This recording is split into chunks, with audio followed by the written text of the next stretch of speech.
Hey guys, this is Zach with 8020 Media, back today with another video on the Ford EcoBoost engines. And today we are going to be looking at the 2.3 liter EcoBoost that is commonly found in the Ford Mustang.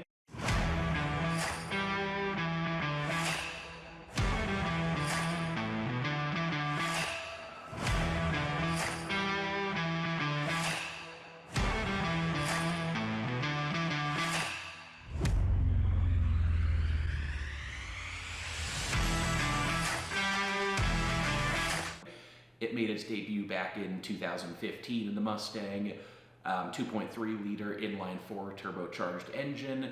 It makes anywhere from 270 to 350 horsepower and 310 to 350 torque. So pretty stout for being a smaller 2.3 liter inline-4 engine. The 2.3 EcoBoost is also found in the Ranger, the Bronco, the Ford Focus RS, as well as the Focus ST, the Expedition, and then also a couple of Lincoln models. So at this point, the 2.3 EcoBoost has found its way into quite a few different Ford and Lincoln models. Not much else to say on the 2.3 EcoBoost. There haven't been any major updates since its introduction in 2015, so we'll just go ahead and jump right into a few common problems with the Ford 2.3 EcoBoost. The first issue we're going to discuss here is something that shouldn't concern most people, and it's honestly been, in our opinions, blown way out of proportion on the internet, but it's still something that you will come across a few times with the 2.3 liter engine, and that is the fact that it's sometimes referred to as the 2.3 EcoBoom.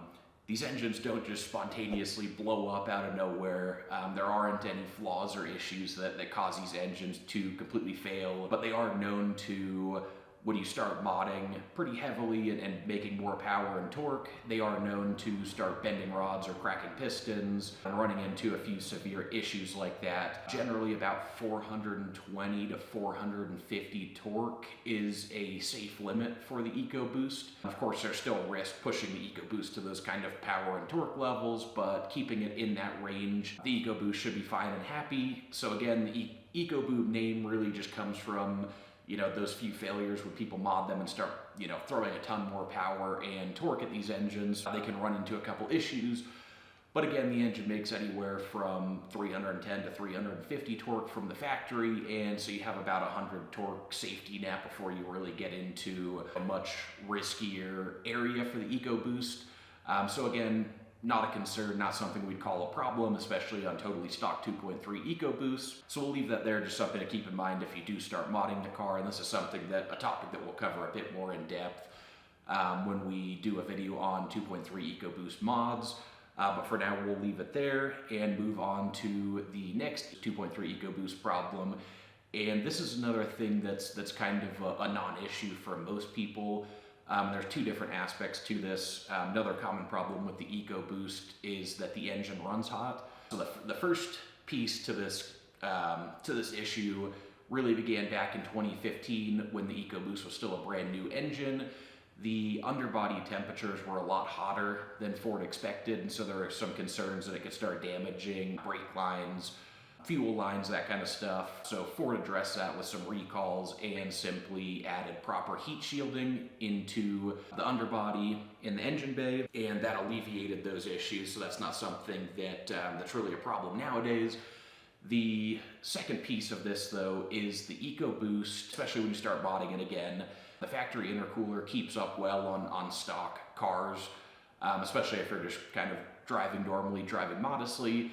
However, if you're a little more throttle happy and a little more aggressive, the intercooler does quickly get overwhelmed, and that's especially true when you start tuning and throwing bolt-on mods onto the 2.3 EcoBoost. So really an upgraded intercooler is the biggest solution to that, mostly a non-issue, but there really aren't many major issues with the 2.3 EcoBoost, so kind of focusing on a few smaller points here that, again, probably aren't issues for most people. But of course, being a turbocharged engine, and especially in models like the Ford Mustang, a lot of people do modify them, and that's when some of these problems do start coming to light. So again, upgraded intercooler is really the solution to that, and a pretty simple solution, especially if you're modding an intercooler is a great upgrade to add anyway. Moving into the third problem, this is something that we discussed with basically all of the Ford EcoBoost engines, and that is carbon buildup on the intake valves and intake ports. The reason for that is, like many of the other EcoBoost engines, or all of the other EcoBoost engines, sorry, it is direct injected. A few engines like the 2.7 and 3.5 EcoBoost have port injection on the newer second gen engines. So we'll see if Ford does that at any point with the smaller 2.3 liter inline 4 EcoBoost, but for now it does use only direct injection. All engines produce some natural oil blow-by, and that oil eventually makes its way back into the intake tract where it can stick to intake valves and ports. And since there's no fuel sprayed into those ports, it can harden and form carbon deposits over time. The easiest solution to addressing this is simply walnut blasting the intake valves. That's generally about $400 to $600 and mostly labor, so if you can do the job on your own, it's a cheap and simple repair or fix there to clean off the carbon deposits. Ultimately, the EcoBoost engines do a good job of mitigating carbon buildup, and it's not something that's going to cause any long-term reliability concerns. So surely plenty of EcoBoost engines will go their whole lives without ever cleaning the intake valves, but if you want to keep the engine performing optimally, then it's a good thing to do roughly every 100,000 miles, maybe 125,000 miles on the higher end. But if it's not addressed over time, you can start losing some power, as those carbon deposits can restrict airflow into the cylinders.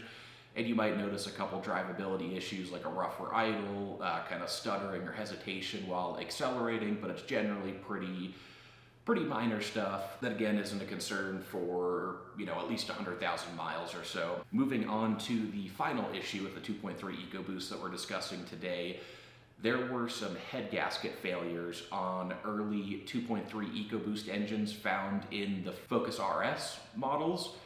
And it was really only a few percent of these 2.3 EcoBoost engines that were affected, to a few percent of the ones in the Focus specifically. Minor issue, Ford addressed that. There were a few different ideas as to what happened. Some people suggested that somehow it ended up with Mustang EcoBoost head gaskets instead of the Focus RS head gaskets. A couple different things for speculation, but ultimately a couple EcoBoost engines like the 1.5 and 1.6 EcoBoost have had some known issues with head gaskets.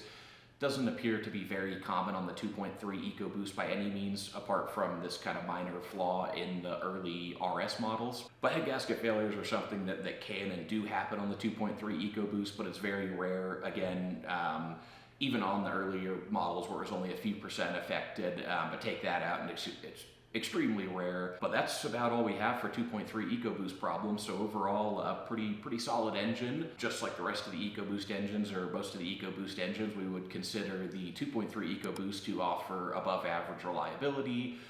And we believe getting 200,000 plus miles out of these engines with few problems along the way is very possible. And as they continue aging, I'm sure we'll see more and more of those examples. Of course, as with any other engine, just keep up with the basics, use quality oils. If you are tuning and modifying the 2.3 EcoBoost, make sure you have proper tuning, supporting mods, so on and so forth. Change fluids on time, do all the basics, and the 2.3 EcoBoost is a great engine. And we have tons of 2.3 and really all EcoBoost content on our website, so if you're interested in learning more about the 2.3 EcoBoost, or any other engines in the EcoBoost engine family, then check out our website in the description below. If you guys enjoyed this video, please smash that like button, subscribe to the channel, and check back for more content later.